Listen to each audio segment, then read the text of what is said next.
राम राम भक्तजनों।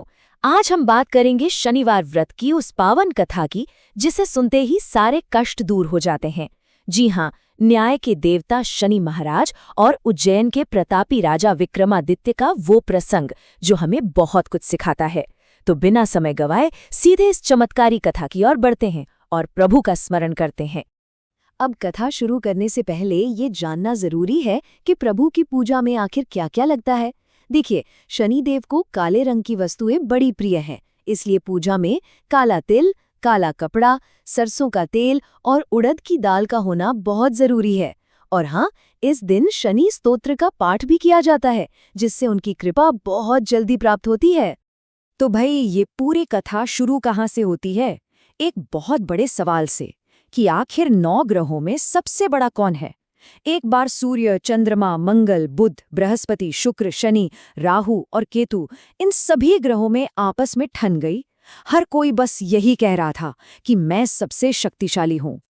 अब जब आपस में बात नहीं बनी तो सब के सब पहुंच गए स्वर्ग, देवराज इंद्र के पास। उनसे कहा कि आप ही फैसला कीजिए। पर इंद्र ठहरे समझदार। वो घबरा गए कि भाई, जिसे भी छोटा बताया वो तो मुझ पर ही क्रोधित हो जाएगा ना। तो उन्होंने बड़ी चतुराई से इस फैसले का भार पृथ्वी पर उज्जैन के ज्ञानी राजा विक्रमादित्य पर डाल दिया। अब देवताओं की ये टोली पहुंची राजा विक्रमादित्य के पास। राजा भी पहले तो चिंता में पड़ गए, पर फिर उन्होंने एक बड़ी कमाल की तरकीब निकाली। उन्होंने 9 अलग अलग धातुओं के 9 सिंहासन बनवाए। सोना, चांदी, कांसा, पीतल, सीसा, रांगा, जस्ता, अभ्रक और आखिर में लोहा। इन सबको उनके मोल के हिसाब से सजा दिया। सोने वाला सबसे आगे और लोहे वाला सबसे पीछे। राजा ने सभी ग्रहों से कहा कि आप अपने अपने हिसाब से इन सिंहासनों पर बैठ जाइए। जो सबसे आगे बैठेगा वो सबसे बड़ा और जो पीछे वो सबसे छोटा। अब आप समझ ही गए होंगे, लोहे का आसन सबसे पीछे था, जो कि शनिदेव के हिस्से में आया। और सबसे पीछे बैठते ही शनि महाराज को समझ आ गया कि राजा ने बड़ी चालाकी से उन्हें सबसे छोटा साबित कर दिया है। बस फिर क्या था, इतना देखते ही शनिदेव भयंकर रूप से क्रोधित हो गए।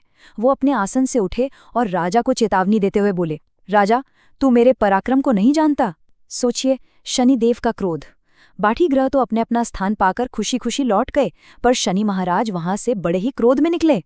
जाते जाते शनिदेव ने अपनी शक्ति का एहसास कराते हुए राजा से कहा कि बाकी ग्रह तो एक राशि पर बस कुछ समय ही रहते हैं, जैसे सूर्य, बुध और शुक्र सिर्फ 1 महीना, मंगल 1.5 महीना, चंद्रमा 2.25 महीना और बृहस्पति 13 महीने।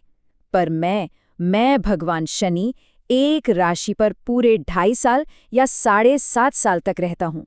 वही 7.5 जो अच्छों की परीक्षा ले लेती है। उन्होंने राजा को सावधान करते हुए बताया कि उनके प्रकोप से तो देवी देवता भी नहीं बच पाते। याद दिलाया कि जब उनकी दशा प्रभु श्री राम पर आई थी तो उन्हें वनवास भोगना पड़ा, और जब रावण पर उनकी टेढ़ी दृष्टि पड़ी तो पूरी लंका जलकर राख हो गई, उसका सर्वनाश हो गया।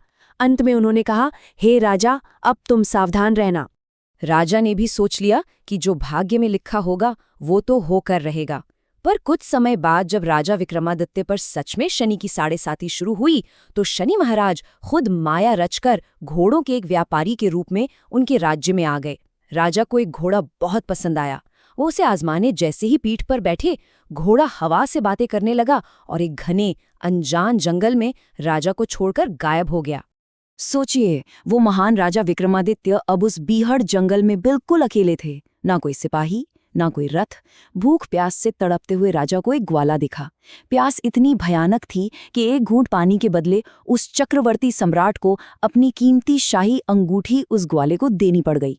ये था शनिदेव का पहला प्रहार। किसी तरह भटकते हुए राजा एक शहर पहुंचे। एक सेठ ने उन्हें अच्छे घर का समझकर भोजन पर बुला लिया। पर शनिदेव की माया तो देखिए, भोजन करते करते राजा की आंखों के सामने ही दीवार पर लगी एक खूंटी सेठ का कीमती हार निगल गई। हार गायब देख सेठ ने राजा पर चोरी का इल्जाम लगा दिया। बात नगर के फौजदार तक गई और सजा के तौर पर राजा के हाथ पैर काटकर उन्हें चौरंगिया बना दिया गया। अब देखिए, उस प्रतापी राजा की क्या दुर्दशा हो गई थी। हाथ पैर कटने के बाद एक तेली उस अपाहिज राजा को अपने घर ले आया और उसे कोल्हू पर बैठा दिया।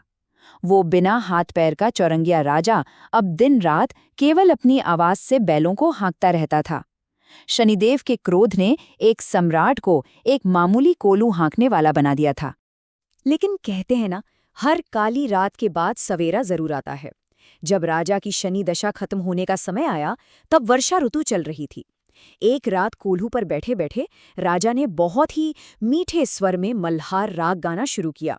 उस राग में इतनी कशिश, इतना दर्द था कि उसकी गूंज पूरे नगर में फैल गई। वो स्वर इतना जादुई था कि उस शहर की राजकुमारी उससे सुनकर पूरी तरह मोहित हो गई। जब दासियों ने बताया कि ये तो एक तेली के घर बैठे बिना हाथ पैर वाले एक चौरंगिया की आवाज है, तो भी राजकुमारी पीछे नहीं हटी।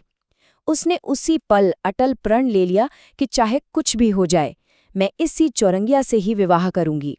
घरवालों ने बहुत समझाया कि बेटी कहाँ वो पाहेज और कहाँ तू राजकुमारी, पर राजकुमारी तो आमरण अनशन पर बैठ गई। उसने साफ कह दिया कि मैं प्राण दे दूंगी पर किसी और से ब्याह नहीं करूंगी। हार कर राजा को झुकना पड़ा और उस तेली के नौकर यानी उस चौरंगिया राजा विक्रमादित्य के साथ राजकुमारी का विवाह करवा दिया गया। और फिर हुआ शनिदेव का चमत्कार। विवाह की उसी रात जब राजा विक्रमादित्य सो रहे थे, तो आधी रात को शनि महाराज ने उन्हें स्वप्न में दर्शन दिए। प्रभु ने शांत स्वर में पूछा, कहो राजा, मुझे सबसे छोटा बताकर तुमने कितना दुख उठाया देखा? ये सुनते ही राजा की नींद टूट गई और उन्हें अपनी उस पुरानी भूल का गहरा एहसास हो गया। राजा फूट फूट कर रोने लगे और सच्चे मन से प्रभु से क्षमा मांगने लगे। और भगवान शनिदेव तो आखिर भक्तों का हित चाहने वाले हैं ना। जैसे ही उन्होंने राजा का सच्चा पश्चाताप देखा, वो प्रसन्न हो गए। चमत्कार देखिए, उसी पल राजा के हाथ पैर पहले जैसी ताकत के साथ वापस जुड़ गए। राजकुमारी भी अपने पति का असली रूप जानकर हैरान रह गई। तब राजा ने शनिदेव से प्रार्थना की कि प्रभु, जैसा दुख मुझे मिला वैसा किसी और को ना मिले। इस पर शनि महाराज ने एक बड़ा ही पावन वरदान दिया। उन्होंने कहा कि जो कोई भी इस पवित्र कथा को सुनेगा या सुनाएगा, प्रतिदिन मेरा ध्यान करेगा या चींटियों को आटा डालेगा, उसे मेरी दशा में कभी कोई कष्ट नहीं झेलना पड़ेगा। इधर जब उस सेठ को पता चला कि जिसे उसने चोर समझा वो असल में उज्जैन के राजा विक्रमादित्य हैं, तो वो दौड़ता हुआ आया और क्षमा मांगने लगा। और उसी समय एक और चमत्कार हुआ। वो लकड़ी की खोंटी सबके सामने वो खोया हुआ हार वापस उगलने लगी। सेठ ने अपनी भूल सुधारते हुए अपनी बेटी श्रीकंवरी का विवाह भी बड़े सम्मान से राजा के साथ कर दिया। इसके बाद राजा विक्रमादित्य अपनी दोनों पत्नियों और अपार धन संपत्ति के साथ वापस उज्जैन लौट आए। पूरे राज्य में जश्न मनाया गया, दीप जले, और सबसे बड़ा काम जो राजा ने किया वो ये कि पूरे राज्य में घोषणा करवा दी कि नवग्रहों में भगवान शनिदेव ही सर्वश्रेष्ठ हैं।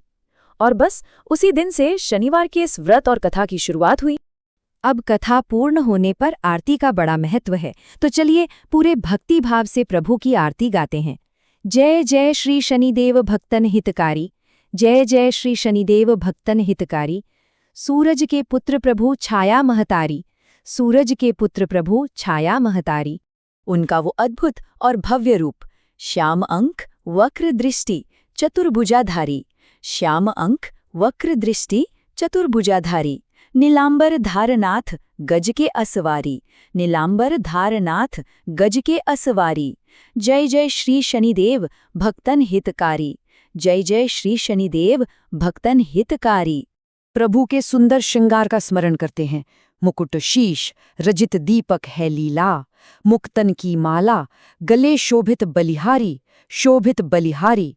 मोदक मिष्ठान पान चढ़त है सुपारी, मोदक मिष्ठान पान चढ़त है सुपारी। जय जय श्री शनिदेव भक्तन हितकारी, जय जय श्री शनिदेव भक्तन हितकारी। और अंत में जो प्रभु को सबसे प्रिय है, लोहा तिल तेल उड़द अति प्यारी, लोहा तिल तेल उड़द अति प्यारी। देवदनुज ऋषिमुनि सुमिरत नर नारी, देवदनुज ऋषिमुनि सुमिरत नर नारी। विश्वनाथ धरत ध्यान शरण है तुम्हारी, विश्वनाथ धरत ध्यान शरण है तुम्हारी। जय जय श्री शनिदेव भक्तन हितकारी। बोले शनिदेव महाराज की जय। तो जरा सोचिए, जब अहंकार के कारण एक महान सम्राट को इतना कष्ट भोगना पड़ा, तो हम साधारण मनुष्य क्या है? क्या हमें भी सच्चे मन से अपना अहंकार त्याग कर प्रभु की शरण में नहीं आ जाना चाहिए? राम राम।